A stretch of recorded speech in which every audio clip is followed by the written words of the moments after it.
चुनाव को लेकर सियासत गरमाई हुई है।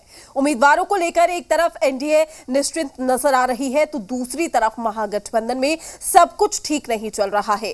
कुशेश्वर स्थान विधानसभा सीट को लेकर आरजेडी और कांग्रेस में खींचतान चल रही है। आरजेडी ने अपना उम्मीदवार उतारने का ऐलान कर दिया तो कांग्रेस ने उपचुनाव को लेकर 5 सदस्यीय कमेटी भी बनाई है। कमेटी की रिपोर्ट पर कांग्रेस फैसला लेगी। उपचुनाव की दोनों सीटों के लिए 30 अक्टूबर को वोट डाले जाएंगे। आपको बता दें कि विधानसभा चुनाव में कुशेश्वर स्थान सीट कांग्रेस के पास थी और उसके उम्मीदवार अशोक कुमार 7000 वोटों से हार गए थे, लेकिन अब इस सीट पर आरजेडी ने दावा ठोक दिया है। तो बड़ी खबर से हम आपको रूबरू करा रहे हैं। उपचुनाव को लेकर महागठबंधन में ये सीधी गांठ जो है वो नजर आ रही है।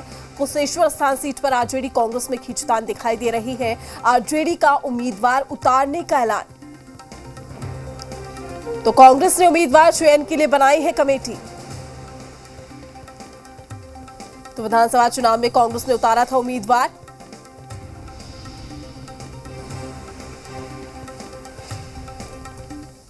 सूत्रों से खबर आ रही है, उसमें राष्ट्रीय जनता दल और अखिल भारतीय कांग्रेस पार्टी के बीच जो सीट के सवाल प्रतिद्वंदिता नजर आ रही है, तो दाता एक राम भिखारी सारी दुनिया, यानी ये हालात हो गया।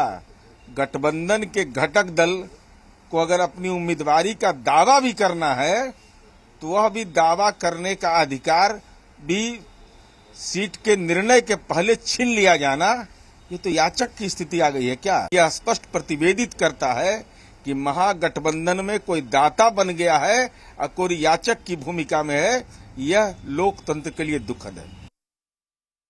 इस बार 30 अक्टूबर को जो उपचुनाव है उसमें दोनों ही जगह से हमारी पार्टी के कैंडिडेट्स जो हैं जेडीयू के, वो उतर रहे हैं और निश्चित तौर से वो जीतेंगे।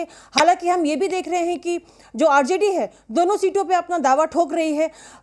दावा ठोकने के लिए ये भी साथ में देखा जा रहा है कि कांग्रेस और आरजेडी महागठबंधन जो है आमने सामने आ गई है। इन दोनों सीटों को लेके तकरार होती हुई नजर आ रही है। अब मजा ये है देखने का कि महागठबंधन में कितने गांठ पड़ते हैं, ये कितने गांठ ढीले होते हैं इस दोनों सीटों को लेके, क्योंकि जेडीयू ऑलरेडी इन दोनों जगह पे जीत चुकी है, तो जेडीयू की जीत निश्चित है और महागठबंधन की गांठ इसी दौरान ढीली पड़ेगी।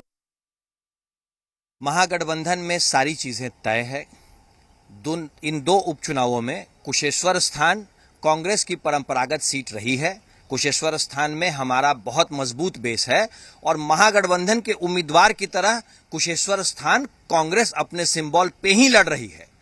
सत्ता पक्ष को बेचैनी इसलिए है क्योंकि उन्हें पता है कि कांग्रेस कुशेश्वर स्थान को इस बार भारी बहुमत से जीतने जा रही है और तारापुर भी महागठबंधन ही जीतने जा रही है। 2 सीटों पर होने वाले विधानसभा के उपचुनाव की घोषणा हो गई है। दोनों सीट पर आरजेडी लड़ेगी, हमारी दावेदारी मजबूत है, लेकिन इस पर अंतिम निर्णय महागठबंधन के सभी दल के नेता बैठ करके तय करेंगे। इसमें कोई किचकिच नहीं होगी, लेकिन महागठबंधन दोनों सीटों पर जीतेगी ये तय है। और इसको लेकर के आरजेडी अगर दोनों सीट पर लड़ती है तो हम समझते हैं कि इससे ज़्यादा फायदा होगा महागठबंधन को। पार्टी का विचार केवल परिवार को बढ़ाना हो, वैसे समय में ये विकृतियां आएंगी और महत्वाकांक्षा दोनों ही तीनों पार्टियों में। और कांग्रेस तो अपने अस्तित्व की लड़ाई लड़ रही है। मुझे जो जानकारी मिली कि कांग्रेस से दोनों सीटें राष्ट्रीय जनता दल ने ले लिया है और कहीं कुछ कांग्रेस की बोली भी नहीं निकल रही है, क्योंकि उनका अध्यक्ष भी मैदान से बाहर हैं, प्रभारी भी मैदान से बाहर हैं।